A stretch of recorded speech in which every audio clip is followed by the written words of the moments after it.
Baiklah, segala puji kita ucapkan kepada Allah Subhanahu wa Ta'ala, dan juga kepada Nabi besar Muhammad Sallallahu Alaihi Wasallam. Karena berkat rahmat dan karunia-Nya kita dapat berkumpul di suasana siang hari yang panas, barangkali mungkin masih lapar. Kemudian untuk mempersingkat kalimat, saya pertama kali mengucapkan terima kasih banyak kepada Ibu Kepala Sekolah yang telah memberikan waktu kepada kami mensosialisasikan budaya positif calon guru penggerak angkatan 11. Kemudian kepada rekan atau teman sejawat yang telah meluangkan waktunya untuk menghadiri acara sosialisasi kali ini, kami ucapkan juga terima kasih. Dan untuk tidak memperpanjang lebar, marilah kita mendengarkan tentang budaya positif yang akan kita terapkan di sekolah kita ini, sekolah Pancasila Seminari Dua Sonto, yang akan disampaikan oleh Bu Sesi. Kepada Ibu Sesi, izin berdiri.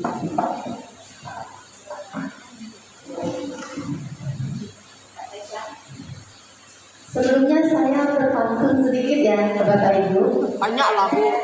Badan kekar, umurnya tua.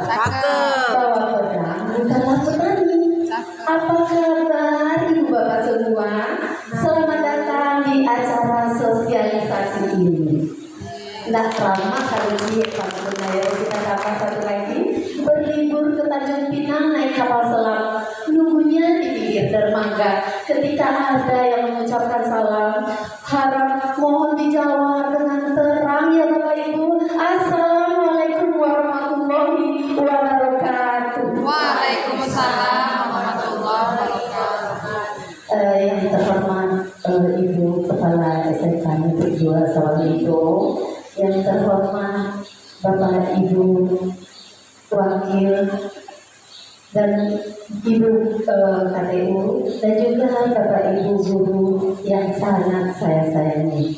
Sebelumnya saya berterima kasih sedalam-dalamnya yang telah meluangkan waktu, karena dari pagi kita sedang lelah, tapi masih kami untuk melaksanakan sosialisasi merupakan salah satu tugas kami untuk melakukan aksi nyata mensosialisasikan budaya positif ini.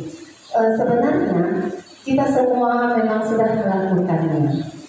Puji dan syukur kehadiran Allah Subhanahu wa Ta'ala yang telah melimpahkan rahmat dan karunia-Nya kepada kita bersama, sehingga pada siang hari ini kita masih bisa untuk melaksanakan sosialisasi ini. Dan tanpa pula kita juga aturkan kepada Nabi besar Muhammad Sallallahu Alaihi Wasallam. Allahumma sholli ala Muhammad wa ala ali sayyidina Muhammad. Masih semangat ya Ibu? Atau perlu ya kita ice breaking sedikit? Ini masih konsen nggak ya pada hari Sabtu? Mohon ya Bapak Ibu untuk berdiri sebentar.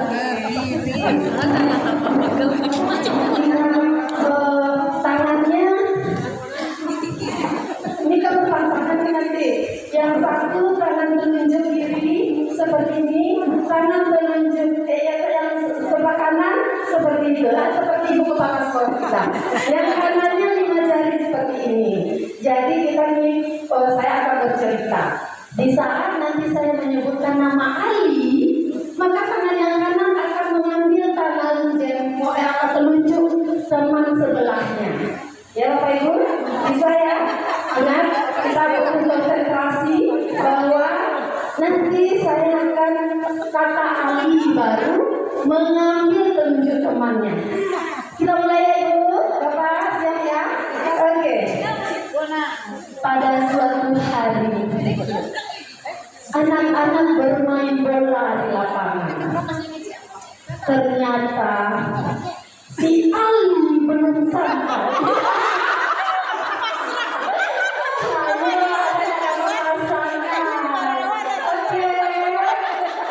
kita lanjut sekali lagi, apakah masih konsentrasi atau tidak? Kemudian Ali minta izin kepada ibunya untuk pergi bermain bola bersama temannya. Akhirnya ibunya memang mengizinkan Ali. Berarti masih banyak yang konsentrasi. Alhamdulillah. Oke, ibu kita lanjut ya. Seperti yang tadi sudah disampaikan oleh rekan saya bahwa ini bukan masalah apa-apa. Di sini kami mencoba untuk mensosialisasikan, karena saya yakin bahwa kita semuanya sudah menerapkan. Baiklah.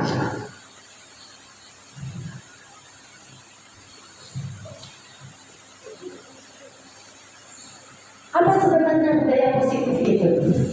Budaya positif dan kebajikan universal. Budaya positif itu adalah suatu kebiasaan yang bernilai positif, di dalamnya mengandung sejumlah kegiatan yang mampu menumbuhkan karakteristik baik dari seluruh individu yang berada dalam sebuah komunitas. Kemudian menurut Ki Hajar Dewantara dan Dian Gosen, dia mengartikan disiplin sebagai bentuk kontrol diri, yaitu belajar mengontrol diri agar dapat mencapai tujuan mulia. Tujuan mulia itu mengacu pada nilai-nilai dan prinsip-prinsip mulia yang dianut oleh seorang yang kita namakan dengan nilai-nilai kebajikan. Jadi di sini memang disiplin positif itu nanti yang akan kita timbulkan sebenarnya adalah nilai-nilai kebajikan. Sebenarnya kan kita semuanya pasti di sekolah manapun pasti itu ada aturan. Jadi tapi nantinya aturan itu pasti ada yang melanggar, kan seperti itu ya Bu ya. Jadi gimana supaya aturan itu nanti akhirnya menimbulkannya dari nilai-nilai positif atau nilai-nilai kebajikan yang akan didapatnya nanti, walaupun mereka nantinya akan melanggar aturan tersebut. Kemudian di sini nilai-nilai kebajikan yang universal itu yang disepakati bersama terlepas dari suku bangsa, agama, bahasa maupun latar belakang. Sekolah kita ini kan memang ya banyak unik jadinya mereka semuanya itu. Jadi cukup banyak contoh-contoh kebajikan yang harus kita tanamkan, yaitu sesuai sebenarnya dengan profil pelajar Pancasila. Nah di sini kita menanamkan nilai kebajikan beriman, mandiri, kreatif, bergotong royong, hormat, santun, dan percaya diri. Untuk agar kita bisa menjalankan nantinya disiplin positif ini atau nilai-nilai kebajikan, hanya kita memahami ulang ya tentang teori motivasi, hukuman dan penghargaan dan restitusi. Apa sebenarnya yang dimaksud dengan motivasi, dan ada nanti apa itu yang disebut dengan penghargaan dan juga restitusi. Pada dasarnya ini sama dengan kita seandainya ya pasti ya anak-anak kita ini kan semuanya tadi tingkah lakunya berbeda-beda. Pasti ada nanti yang aturan yang sudah kita sepakati itu pasti nanti akan dilanggarnya. Jadi bagaimana caranya kita menangani itu agar nantinya menimbulkan nilai-nilai kebajikan. Jadi perlu kita mempelajari terlebih dahulu teori motivasi, hukuman, penghargaan, dan restitusi. Ada 3 motivasi perilaku manusia menurut Dian Gosen dalam bukunya itu Soul Discipline. Nah, di sini yang pertama itu untuk menghindari ketidaknyamanan atau hukuman. Ya, misalkan kalau biasanya kalau kita kasih hukuman itu kan hanya sesaat dia akan berubah. Jadi motivasi di sini masih kategori motivasi ekstrinsik. Kemudian untuk mendapatkan imbalan atau penghargaan. Jadi kita menasehati dia karena melanggar aturan. Kalau dia maksudnya tuh kita ada sesuatu yang nilai positif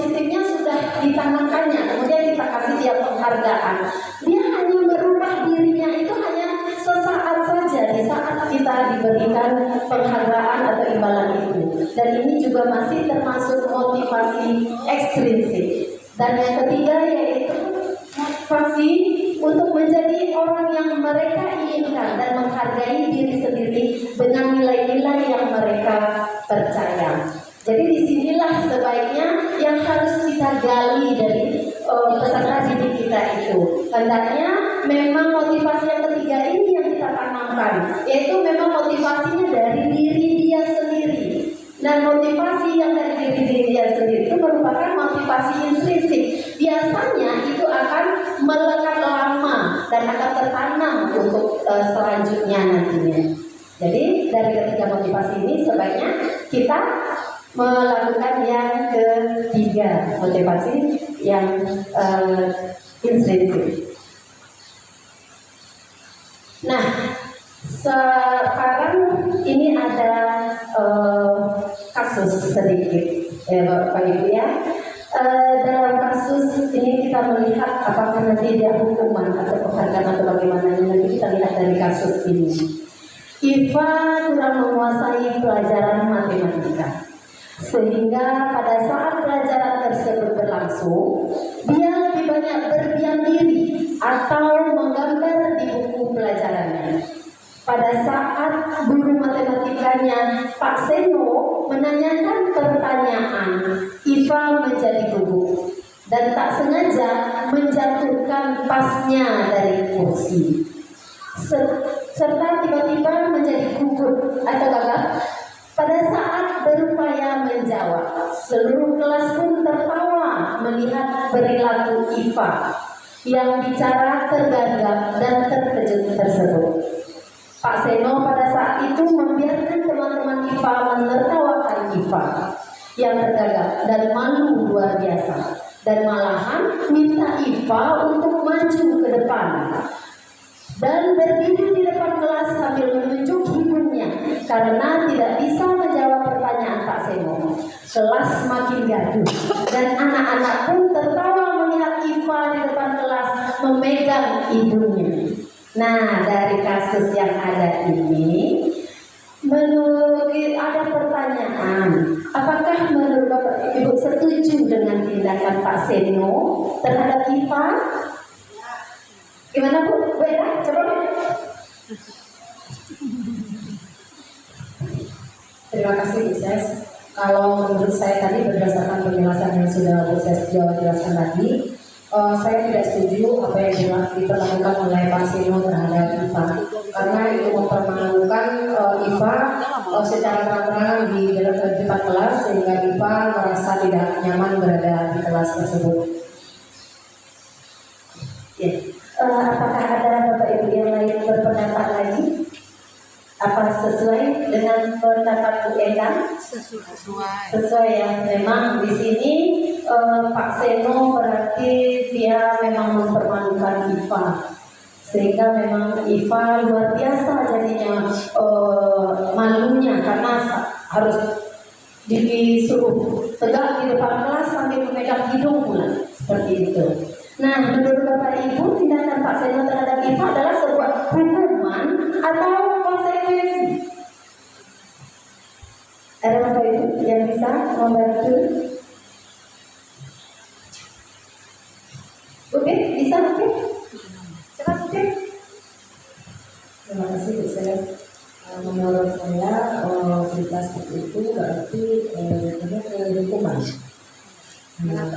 Karena hukuman itu biasanya sangat lama dirasakan oleh objek yang kena hukum gitu. Menurut saya. Setuju ya Bapak Ibu semua. Saya yakin memang itulah ya Bu ya. Kalau seandainya memang kita memperlakukan peserta didik kita seperti yang dilakukan Pak Seno itu, berarti memang ia berupa hukuman. Hendaknya ini memang harus yang kita mulai hilangkan. Jangan sampai kita menghukum anak itu, karena itu akan membuat dia merasa kurang senang atau kurang jadi nggak ada percaya diri mereka, dan bisa-bisa bahkan ada nanti yang nggak mau dia lagi masuk sekolah seperti itu. Nah, berarti kita setuju semuanya ya Bapak Ibu ya. bahwa memang kalau bisa janganlah kita melakukan hukuman terhadap anak yang melakukan pelanggaran. Oke, kita lanjut. Apa sih sebenarnya perbedaan hukuman, konsekuensi, dan restitusi? Hukuman adalah bersifat satu arah dari pihak guru yang memberikan dan murid hanya menerima suatu hukuman tanpa melalui suatu kesepakatan atau pengarahan dari pihak guru. Benar ya Bapak Ibu ya, bahwa kita melakukan hukuman itu pasti nggak pernah ya kita untuk bertanya dulu, pasti langsung kamu tidak boleh gini, kamu push up, kamu itu. Karena kan seperti itu ya Bapak Ibu ya, itu termasuk yang hukuman. Kalau yang konsekuensi adalah suatu terencana atau disepakati antara guru dengan muridnya. Nah, kalau ini sudah mulai agak longgar juga. Kita sudah kesepakati terlebih dahulu kalau ada pelanggaran seperti ini berarti bagaimana konsekuensinya, kan seperti itu. Ya. Kemudian yang ketiga itu restitusi. Adalah proses menciptakan kondisi murid untuk memperbaiki kesalahan murid sehingga mereka bisa kembali pada kelompoknya. Nah, pertanyaan saya lagi, kalau menurut Bapak Ibu, hukuman atau konsekuensi itu kalau kita lihat dari 3 motivasi tadi, itu masih termasuk motivasi apa ya? Kira-kira Bapak Ibu? Mungkin bisa menjawab. Benar, saya akan coba jawab yang 3 ini bisa. Iya. Yang hukuman itu merupakan nanti motivasi apa nanti yang terjadi pada anak itu kan gitu. Kan tadi ada 3 itu. Ada yang ekstrinsik, ada yang sifatnya kita sementara ya bukunya, kemudian yang ekstrinsik juga ya. Memang sedikit melunakkan seperti dia. Kemudian yang ketiga restitusi itu kan memang dari dirinya, perubahan yang terjadi yang setelah kita lakukan diskusi atau intrinsik. Nah menurut ya bagaimana itu kalau hukuman ini motivasi apa dari yang terjadi? Kalau hukuman menurut saya itu adalah motivasi ekstrinsik, berikan dari luar saja. Sementara kalau restitusi itu dari dalam diri siswa, itu motivasi intrinsik. Nah sebenarnya itu yang paling bagus sebenarnya dari dalam diri siswa ada kesadaran bahwa apa yang sudah dilakukannya itu merupakan hal yang harus diperbaikinya sendiri. Jadi tidak perlu dari luar. Itu mungkin untuk saya. Terima kasih. Oke, terima kasih Bu Tin. Sepakat ya Bapak Ibu ya. Memang kita melakukan suatu tindakan terhadap murid yang melakukan pelanggaran itu kan hendaknya memang akan menimbulkan motivasi kan seperti itu ya. Apapun bentuk pelanggaran yang dia berikan, hendaknya kita melakukan perubahan itu akan menimbulkan motivasi yang ada pada dirinya. Jadi untuk yang kalau hukuman ataupun konsekuensi itu karena memang dia merupakan eksternal ya mungkinnya, berarti kan nanti perubahannya hanya sesaat. Ya, begitu ya Bu. Perubahannya itu cuma sesaat. Sedangkan kalau kita melakukan perubahan terhadap anak yang melakukan atau pelanggaran tadi, dengan melakukan restitusi itu dia akan dari dirinya sendiri yang tertanam. Karena nanti memang dengan melakukan restitusi ini nanti kan kita melakukan diskusi dengan anak tersebut dan kita melakukan kesepakatan konsekuensinya seperti apa dan seperti itu. Kalau kita contohkan lagi, misalkan ada anak ya, dia pergi datang ke meja temannya yang sedang mengerjakan tugas. Ya, dia mengerjakan tugas, ternyata cuma bukan melihat tugas saja, datang dicoretnya lagi. Ya, kemudian datang isi guru. Terus guru ini mengatakan, anak itu mengadu ke gurunya, buku awak dicoret si Budi Bu, baalai itu Bu. Nah, kalau seperti ini yang jawabnya kan sama si guru, Kenapa kamu? Ayo, kamu bersihkan semua ruangan ini. Nah, itu berarti kan hukuman jatuhnya. Nah, tapi kalau ini kenapa kamu lakukan mencoret-coret buku teman kamu? Kamu harus mengerjakan lagi ya. Tugas yang sudah dibuat teman kamu, kamu kerjakan lagi. Nah, itu kira-kira termasuk apa itu? Hukumankah? Konsekuensikah? Atau restitusi? Konsekuensi. Konsekuensi. Ya. Dia cuma membilangkan, kamu kenapa kamu lakukan itu? Kamu harus ya, kamu tulis kembali tugasnya itu, kan seperti itu. Bagaimana kira-kira itu, Ibu? Bapak, Bu, Ibu tadi apa Bu Ibu? Kalau menurut saya tugas yang tadi itu termasuk konsekuensi, tapi dikatakan konsekuensi juga belum bisa tepat karena belum disepakati dari awal. Tapi karena dia yang melakukan itu berhubungan dengan pelanggaran yang dilakukan, itu bisa tergolong. Ya, terima kasih Bu Ibu. Benar ya. Jadi memang sebelum awal pembelajaran itu kita perlu untuk melakukan kesepakatan. Makanya nanti ya memang perlu adanya kesepakatan kalau pelanggarannya seperti ini bagaimana. Jadi kan di sini memang dia menimbulkan rasa tanggung jawab. Nah, jadi memang termasuk konsekuensi nantinya. Nah, kalau seandainya kita ajak dia nanti berdiskusi, kita ajak dia berdiskusi, si Budi tadi, kenapa nak? Kok kamu coret? Nah, kan seperti itu. Bukunya kok kamu coret? Iya Bu, saya tadinya cuma usil aja, Bu pengen lihat. Ternyata saya dimarahinnya Bu. Terus emangnya kalau sudah dimarahin, ya coba coret saja Bu, kan seperti itu, gitu kan? Nah, sekarang menurut kamu bagus nggak itu tingkah laku yang seperti itu? Kan seperti itu? Enggak sih Bu, kalau menurut kamu berarti bagaimana sebaiknya yang kamu lakukan? Ya, saya meminta maaf lah nanti Bu. Terus bagaimana? Kan dia sudah kamu berikan. Bagaimana nanti itu? Kan seperti itu. Ya Bu, nanti saya akan ulangi tugas dia, saya sampaikan kembali Bu. Nah, seperti itu. Nah, kira-kira kan memang apakah itu restitusi Bapak Ibu? Ya, nah itu ya.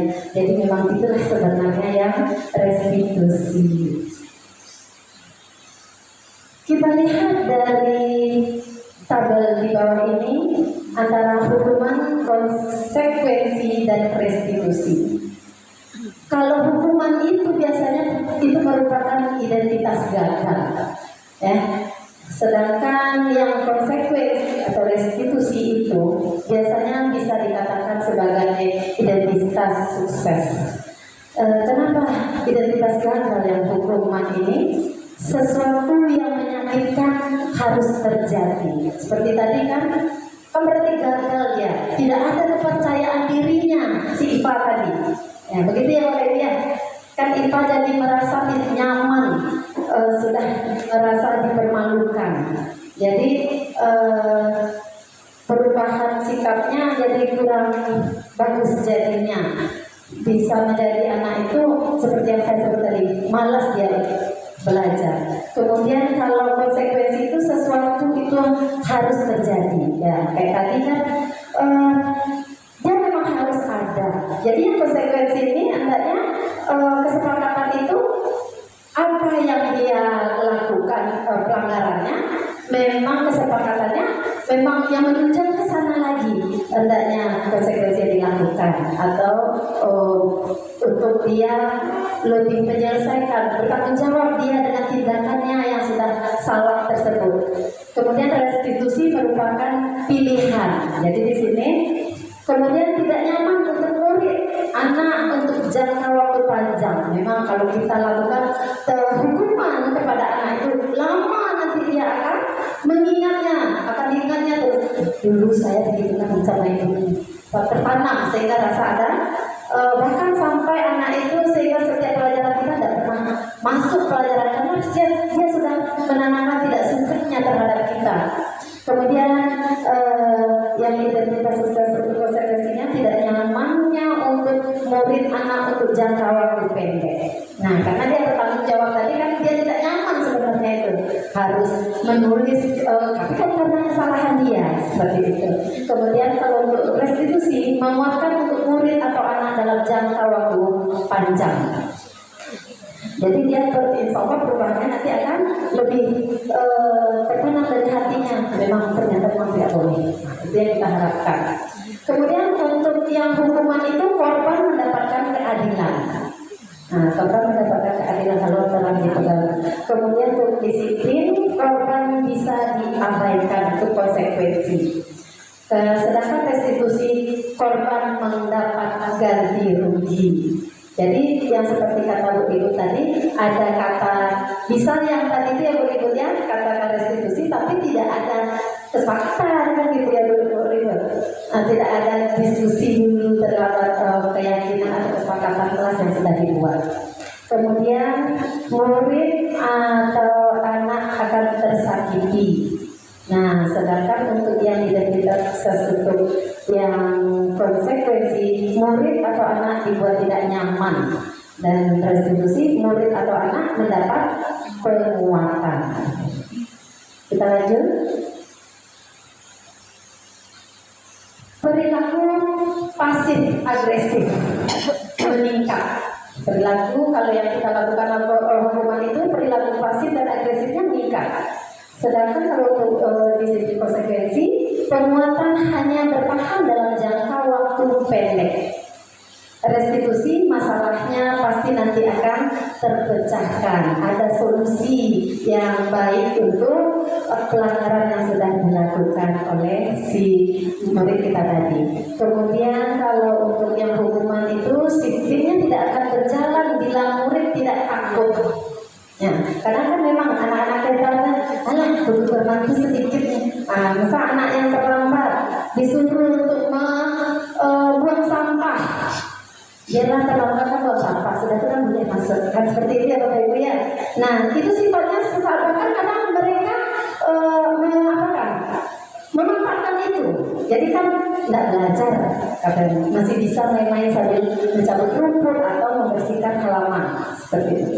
Kemudian memerlukan monitoring dan supervisi terus-menerus dari guru kalau yang konsekuensi. Sedangkan khususi murid belajar bertanggung jawab untuk perilakunya. Kalau yang hukuman yang berdasarkan segalanya berlaku hanya pada sebuah institusi, tidak berlanjut pada kehidupan nyata. Sedangkan disiplin konsekuensi membantu penerapan mengikuti peraturan. Sedangkan untuk restitusi fokus pada pemecahan masalah dalam jangka waktu panjang. Kemudian lagi yang hukuman itu peraturannya adalah kamu harus begini, harus begitu, kan seperti itu yang hukuman. Kemudian apa peraturannya? Mau ini contoh pertanyaannya kalau kita melakukan konsekuensi ya, apa peraturannya? Mampukah kamu melakukannya? Terima kasih kalau sudah dilakukannya. Kemudian apa yang kamu yakini kalau untuk restitusi seperti yang saya ceritakan tadi. Kemudian kalau untuk hukuman murid anak membenci peraturan jadinya. Kemudian kalau untuk konsekuensi murid atau anak menghormati peraturan, akan sedikit dia memang akan berubah kan seperti itu. Sedangkan restitusi murid atau anak menghormati dirinya dan orang lain. Ini yang perilaku negatif, ada perilaku netral dan ada perilaku yang positif. Awas kalau dilakukan lagi ya nanti, awas kamu. Nah kan itu berupa ancaman. Nah itu masih kategori negatif.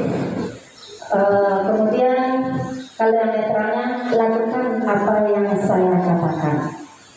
Kalau yang positifnya, apakah hal ini yang sesungguhnya ingin kamu lakukan? Nah, seperti itu. Kemudian kalau yang negatifnya model paksaan, ada sedikit rasa terpaksa dia untuk melakukan sanksi itu tersebut. Kemudian kalau netral, stimulus atau respon, dan positif teori kontrol. Nanti kita akan membahas juga teori kontrol ini. Ada 5 teori kontrol yang harus kita sepakati. Kemudian mendorong menyalahkan diri. Kalau netralnya mendorong kepatuhan. Kalau memang konsekuensi yang dilakukan tadi kalau dalam keadaan netral kan bisa dia anak ini memang sedikit lebih patuh. Kalau dia masih ingat konsekuensinya, tapi kalau sudah tidak ingat lagi konsekuensinya, biasanya dia akan mengulang lagi kesalahan yang sama. Nah, seperti itu. Kalau konsep dirinya agak kuat karena kita sudah melakukan restitusi. Kemudian murid atau anak belajar menyembunyikan kesalahan.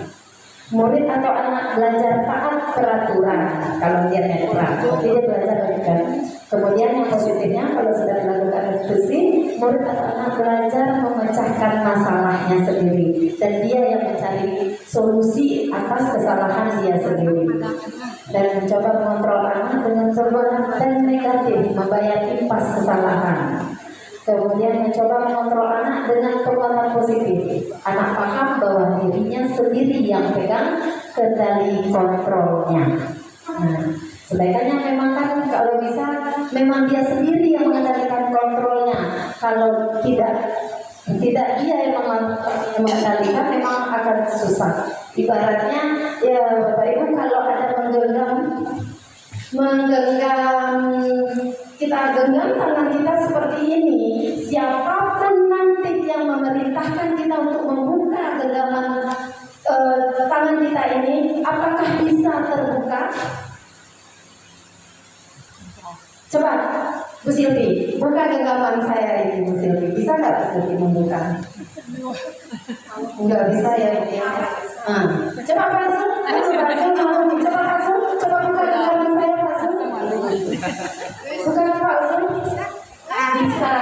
Kalau Pak Zul yang membuka bisa. Sebenarnya bukan Pak Zulnya yang bisa membuka, tapi karena dari diri saya memang ingin membukakan diri saya. Jadi seperti itulah kira-kira ya Bapak Ibu ya. Saya rasa sebenarnya ini memang ibu-ibu kita ini sudah memahami itu semua, tapi saya cuma mengingatkan lagi. Ini masih identitas gagal, banyak sebenarnya lagi contohnya kan seperti itu. Kita lanjut aja ya Ibu ya. Perbedaan hukuman dan konsekuensi. Hukuman itu biasanya bersifat tidak terencana atau tiba-tiba. Anak atau murid tidak tahu apa yang akan terjadi dan tidak dilibatkan. Kemudian hukuman itu bersifat satu arah saja dari pihak guru yang memberikan dan murid. Hukuman yang diberikan bisa berupa fisik maupun psikis. Murid atau anak disakiti oleh suatu perbuatan atau kata-kata. Benar ya Bapak Ibu ya? Kita memang spontan ya kalau kita melakukan hukuman itu. Kemudian konsekuensi. Sudah terencana atau sudah disepakati. Umumnya bentuk-bentuk konsekuensi dibuat oleh pihak guru atau sekolah dan murid sudah mengetahui sebelumnya konsekuensi yang akan diterima bila ada pelanggaran. Kemudian ciri lagi, murid tetap dibuat tidak nyaman untuk jangka waktu pendek dan konsekuensi biasanya diberikan berdasarkan suatu data yang umumnya dapat diukur. Seperti itu. Kita lanjut. Kalau yang dihukum itu penghargaan, ada yang dihukum dengan penghargaan. Kalau kita melakukan ada reward dan tibanya intinya atau pujian atau memberikan penghargaan atau imbalan kepada anak misalnya yang dia sudah berprestasi atau seperti apa kayak gitu ya. Kalau kita biasanya memberikan penghargaan itu ada pernyataan dari hasil pengamatan Alfie Holm. Pengaruh jangka pendek dan jangka panjang penghargaan itu tidak efektif. Nah, kenapa penghargaan itu tidak efektif? Anak itu motivasinya itu pas di saat cuma memberikan imbalan atau penghargaan saja melakukannya. Kemudian penghargaan bisa merusak hubungan. Nah, seperti apa kira-kira itu yang merusak hubungan ini? Nah, jadi video ya berkaitannya kan ada yang diberikan penghargaan. Kan ada yang senang saja Anda kan seperti itu ya, hebat kan, ada rasa kebanggaan ini sehingga dia tak sadar kalau temannya merasa diremehkan jadinya, kan seperti itu. Jadi bisa nanti mengakibatkan penghargaan itu merusak hubungan. Penghargaan juga mengurangi ketepatan. Penghargaan menurunkan kualitas. Penghargaan mematikan kreativitas. Penghargaan menghukum dan motivasi dari diri atau intrinsik. Jadi banyak ya yang dituntut.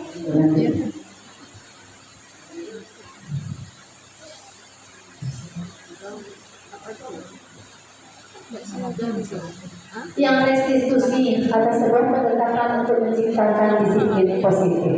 Jadi dari yang tadi ada hukuman, ada konsekuensi, ada restitusi. Memang restitusi lah hendaknya lagi yang harus kita tanamkan atau yang kita lakukan terhadap anak-anak yang melakukan pelanggaran.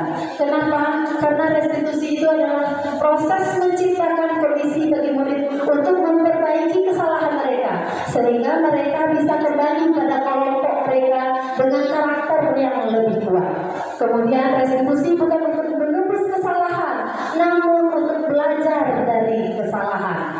Kemudian restitusi bisa memperbaiki hubungan. Restitusi adalah tawaran, bukan paksaan. Kemudian restitusi menuntun, bukan menuntut ya Bapak Ibu ya, bisa menuntun untuk melihat ke dalam diri.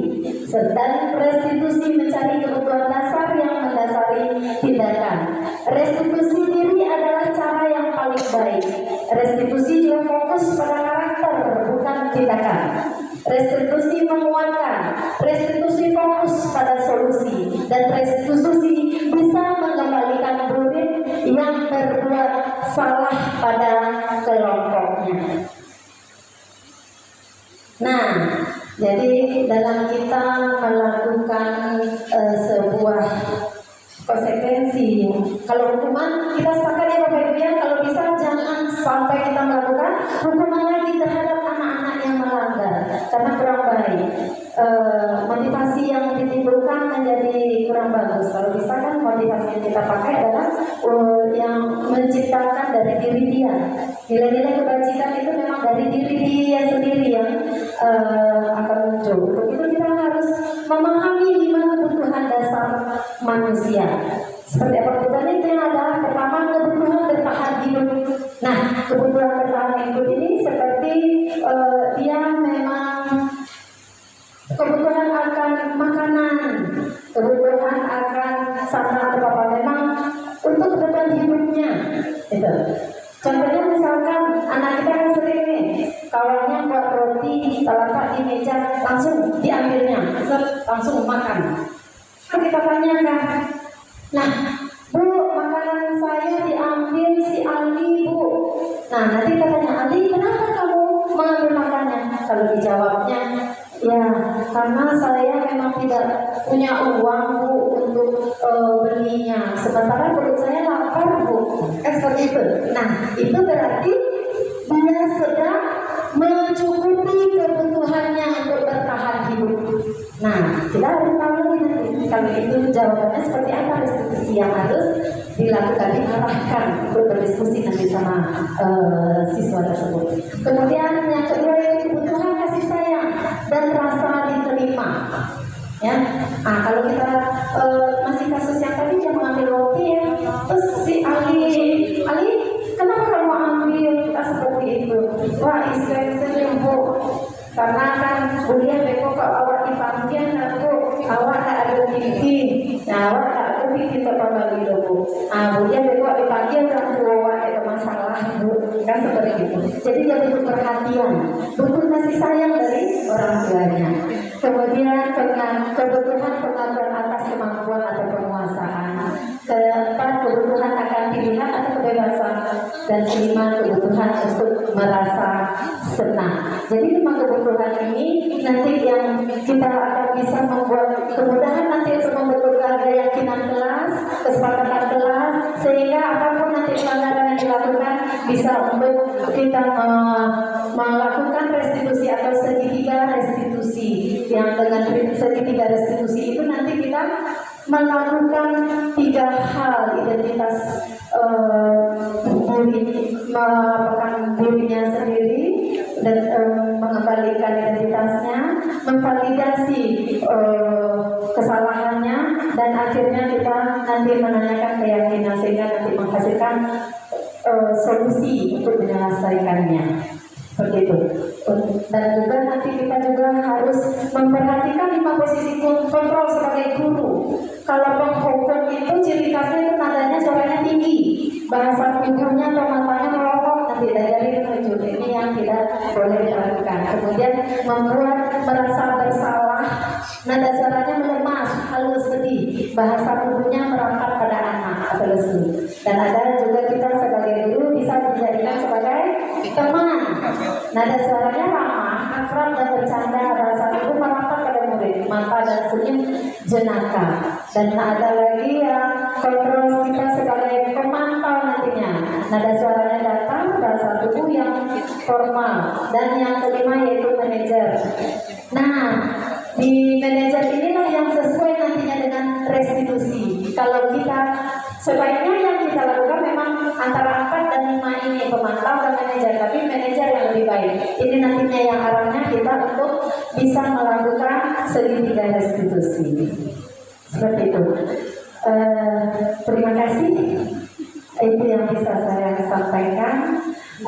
Nanti teman saya akan menambahkan atau memperlebih tajam lagi masalah tentang keyakinan kelas dan dengan posisi kontrol dan untuk segitiga restitusi. Wabillahi taufiq wal hidayah. Assalamualaikum warahmatullahi wabarakatuh. Waalaikumsalam warahmatullahi wabarakatuh.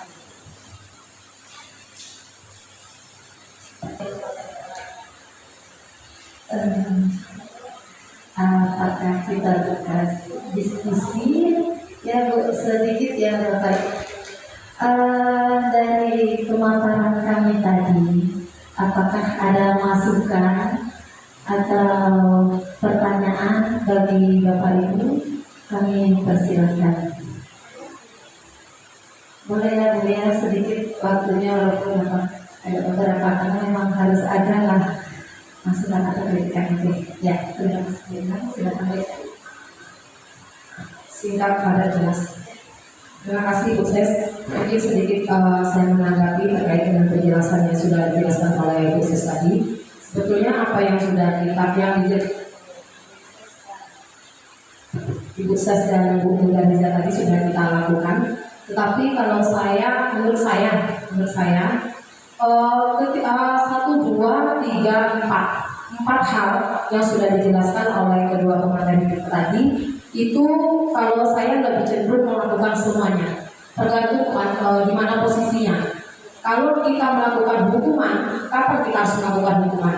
Kalau penghargaan itu juga dibutuhkan oleh siswa kita, konsekuensi itu juga dibutuhkan, kemudian restitusi apalagi. Jadi kalau saya lebih cenderung ke 4 hal itu memang kita lakukan, bukan hanya restitusi saja. Karena hal itu juga bisa istilahnya menumbuhkan motivasi kepada siswa kita dalam melakukan perubahan. Yang kedua terkait dengan kesepakatan kelas. Kita memang sudah melakukan beberapa kesepakatan kelas dengan anak kita, tetapi nyatanya ini sesuai saya sendiri yang melakukannya itu ada beberapa yang memang kita tidak komitmen terhadap kesepakatan kelas itu. Nah, jadi bagaimana caranya supaya kita bisa berkomitmen terhadap kesepakatan kelas yang sudah kita lakukan. Yang ketiga, kesepakatan kelas memang itu adalah siswa yang membuatnya. Cuma kalau ternyata nanti ada beberapa yang rasa-rasanya memang tertinggal, boleh tidak kita yang menambahkan kesepakatan atau aturan tersebut. Terima kasih. Oke, baiklah, terima kasih Beda atas pertanyaannya. Di 3 pertanyaan kita bahas satu persatu langsung dulu Beda. Kebetulan yang pertama itu tertuju pada saya sendiri. Memang betul ya Beda. Tapi kita lihat dulu hukuman yang akan diberikan itu jangan sampai terjadi dampak yang dampak negatif. Karena kalau kita lihat dari tadi, memang kita kan semuanya pasti pengen untuk melakukan perubahan. Perubahan itu hendaknya harus dari diri sendiri.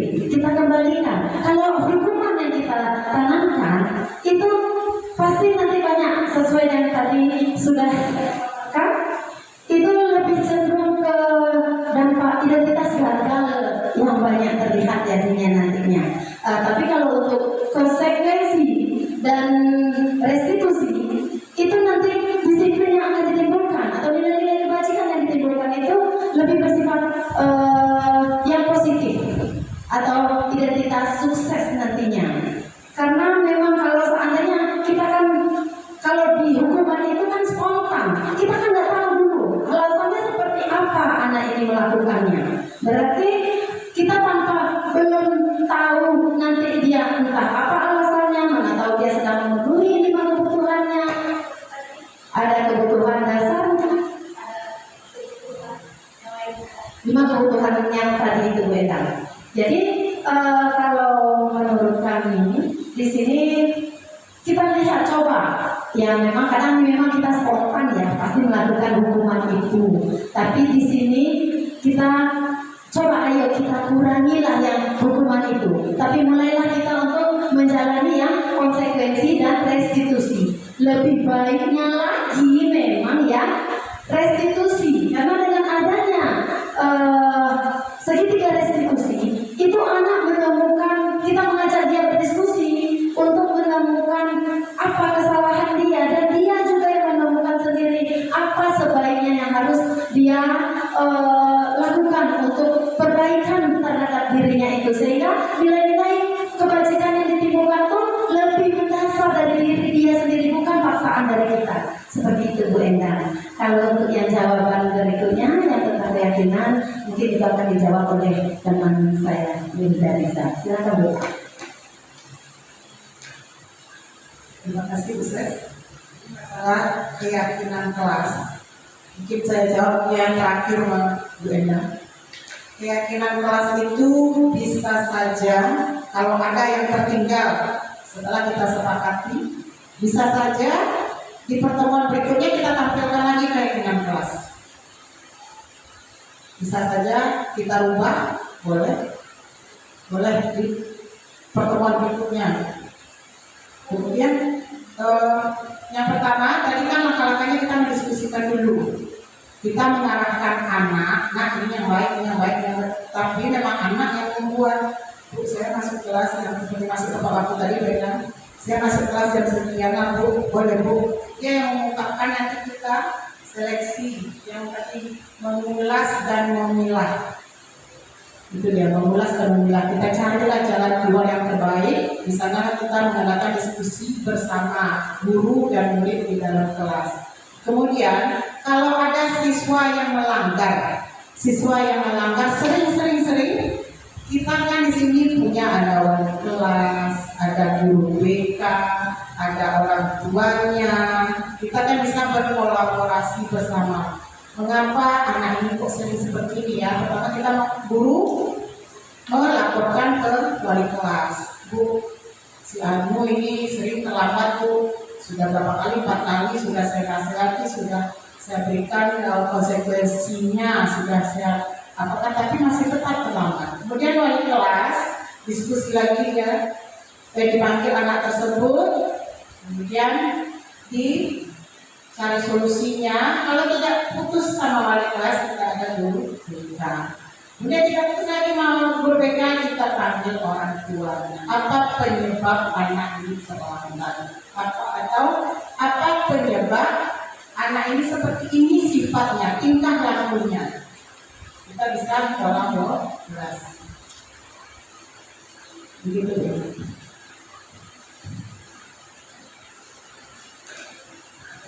Bagaimana Bu Endang? Sudah ya Bu Endang. Pada intinya memang Bu Eka, keyakinan kelas itu tidak harga mati. Kesepakatan kelas itu tidak hanya di awal saja ya Bu Risa ya. Karena memang kita harus mengevaluasi dan refleksi setiap kali pertemuan. Jika ada yang rasanya kita lakukan perubahan, ayo mari kita lakukan perubahan. Tapi tetap kita melakukannya secara bersama dengan murid-murid kita, begitu Bu Eka.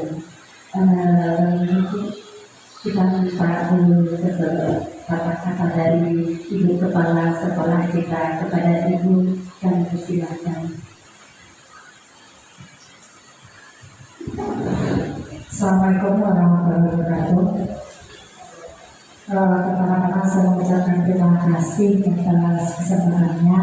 Kemudian juga selamat kepada Bu Ses dan Bu Reza yang sudah sampai ke tahap ini di dalam pelaksanaan CIP Angkatan 11. Kemudian terima kasih juga kepada Bapak Ibu Guru yang sudah meluangkan waktu untuk kesuksesan CIP kita. Mengulas mengenai budaya positif yang sudah dibawakan oleh Ibu Sesri dengan Ibu Reza ini sebetulnya cukup memakan waktu yang panjang, tapi mungkin karena kondisi hari Sabtu sudah jam segini, mungkin kita juga belum sholat, jadi sepertinya tidak bisa kita membahas lebih detail. Sementara hal ini butuh waktu yang panjang untuk memahaminya dan pembahasannya, apalagi yang berkaitan dengan hukuman, kemudian restitusi dan konsekuensi tadi. Sesuai dengan apa yang sudah disampaikan tadi, saya rasa sampai hari ini yang namanya hukuman pasti masih diperlukan. Tapi kita tentu melihat rambu-rambunya di hukuman itu. Apalagi seperti cerita Bu Ses tadi yang sempat-sempatnya guru mempermalukan siswa, itu sangat-sangat tidak baik, sangat-sangat tidak bijak. Tetapi kita bisa menghukum tetap berpandu kepada hal-hal yang berkaitan dengan HAM. Jadi sebelum aturan ini keluar, aturan HAM juga sudah keluar sebelum itu. Jadi semua rambu-rambu itu sudah dibuat semuanya di dalam aturan-aturan. Jadi kita tinggal mencermatinya saja lagi. Tetapi kalau kita tidak memberikan hukuman, apalagi di zaman Gen Z sekarang ini, itu memang sangat-sangat sulit sekali. Apalagi untuk hanya mengandalkan konsekuensi dan restitusi. Restitusi kalau kita mengharapkan dari siswa saja itu tidak akan terungkap. Untuk mengungkapnya itu tentu kita harus punya ilmu agar mereka mau menyampaikan apa yang akan mereka sampaikan. Karena zaman Gen Z seperti sekarang ini, mereka lebih cenderung cuek, mereka egois karena dipengaruhi oleh gadget, sehingga mereka berbagi itu sangat sulit sekali. Kemudian mengungkapkan pendapat juga sangat sulit sekali, karena mereka menganggap diri mereka itu adalah pribadi yang super untuk segala hal. Jadi mungkin di sini kita memerlukan ilmu coach. Jadi di sini kita bisa memadukan antara coach, kemudian juga mungkin dengan bimbingan konselingnya. Karena kita akan mengharapkan langsung siswa itu untuk membuat kesepakatan kelas itu nonsens saya rasa. Mungkin Bapak Ibu sudah merasakannya. Jadi itu mungkin untuk menciptakan suatu kesepakatan kelas itu memang butuh waktu yang lama, kemudian perdebatan yang amat untuk mendapatkan suatu kesepakatan kelas. Dan saya rasa kesepakatan kelas ini tidak akan mati hari ini saja di awal tahun pelajaran, tetapi bisa kita tinjau kapanpun, karena yang namanya aturan, yang namanya kebiasaan yang namanya tingkah laku pasti berubah. Tetapi yang tidak berubah adalah hukum-hukum, kemudian ada istiadat itu tidak akan pernah berubah. Yang baik itu tetap baik, yang tidak baik itu tidak akan pernah menjadi baik. Mungkin itu yang perlu jadi catatan bagi kita. Mudah-mudahan hal ini bisa diterapkan bagi kita semua nantinya ke depan, sehingga generasi masa depan kita bisa mendapatkan ilmu yang sebaik-baiknya, karena mereka adalah calon-calon pemimpin masa depan. Mungkin itu Bu Ses dan Ibu Ida. Terima kasih, tampilannya cukup bagus. Kita beri aplaus untuk Ibu Ida dan Bu Ses. Semoga sukses kedepannya dengan modul-modul berikutnya. Assalamualaikum warahmatullahi wabarakatuh.